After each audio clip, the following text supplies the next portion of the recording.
శ్రీముఖి గారు చేసిన తప్పుకి సారీ చెప్పారు.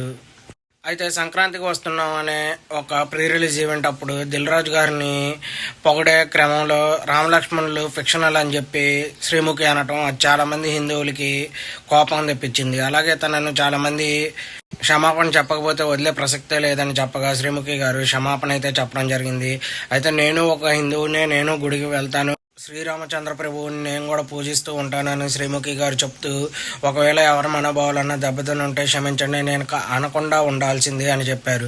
రీసెంట్గా కొంతమంది ఉత్సాహం వల్ల మరి ఏంటో అర్థం కాదు కానీ దేవుళ్ళని ఇలా అనేసి తర్వాత సారీ చెప్పడం ఫ్యాషన్ అయిపోయింది. దీనిపైన మీరేమనుకుంటున్నారో కామెంట్లో అయితే మెసేజ్ చేయండి. అయితే తను కొంచెం ముందుగానే సారీ అనేది చెప్పడం జరిగింది.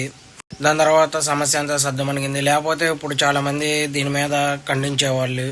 అలాగే శ్రీముఖి గారు కొంచెం అక్కడ వాళ్ళని పొగిడే క్రమంలో కావాలని మరి ఇలా అన్నారా లేదా తెలియక అన్నారా, అయితే తెలియకే అన్నాను అని శ్రీముఖి గారు చెప్పడం జరిగింది. దీనిపైన మీరేమనుకుంటున్నారో కామెంట్లో మెసేజ్ చేయండి. అలాగే మన ఛానల్ని లైక్ చేయండి, షేర్ చేయండి, సబ్స్క్రైబ్ చేయండి. తప్పే ఉంటే క్షమించండి.